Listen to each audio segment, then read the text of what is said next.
Gonna dip into the old mailbag today. At least that's what we used to call it. Who communicates by mail anymore, right? But there was this reaction from one of my viewers by the name of Sherry Mitchell Potts. I've put it on the screen here to read it to you just as she wrote it. She said, "All great civilizations of the past have fallen. The ideas, moral thoughts, governments, and people changed. They morphed into something different from what they started out to be. So it seems have we, the USA. Or perhaps it has not. When was America ever great for many who have called themselves American? Unless these marginalized communities conformed with the built-in ideas of what Americans should look like, sound, and think like, the idea of being an American was just an illusion. A thinly veiled blanket of decorum has persisted until a new group emerged. They have ripped off the scab of citizenship once again. Until we can include these groups, these others, see them and respect them as citizens who have rights declared, we are as the world sees us, hypocrites." Here's my response to Sherry. I think when we say America is great, it is aspirational. Our Declaration and Constitution are great documents written by imperfect and hypocritical men. But the document itself guides us in the right direction, and we must be judged not against perfection, but by who we are compared to the rest of the world. And by that standard, I think we have come off pretty well, or used to, not anymore. Shows how things can change in such a short period.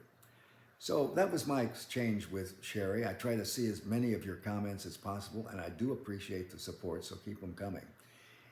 The following sentence is the most famous sentence ever written by an American.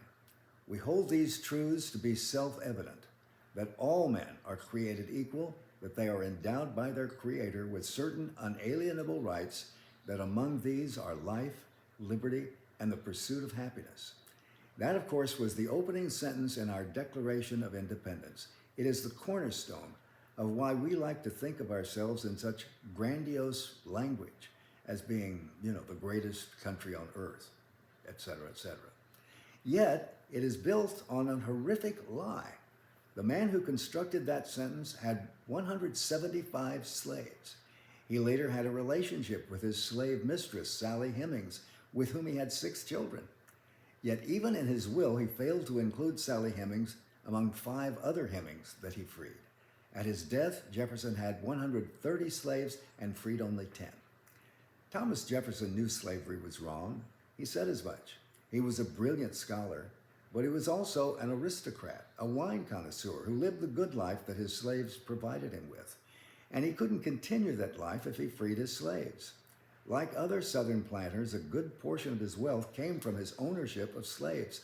So one of America's greatest founders, by today's rules, would be an outcast and sex offender right up there with Jeffrey Epstein. No sugarcoating that.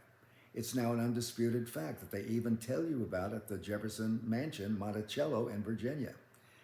Yet, his magical words live on. We should aspire to live up to them. Trump is just a big bump in the road that I believe we'll overcome as we have many times before. The arc of history is not a straight line. So let's keep up the fight to make America a democracy again. Onward.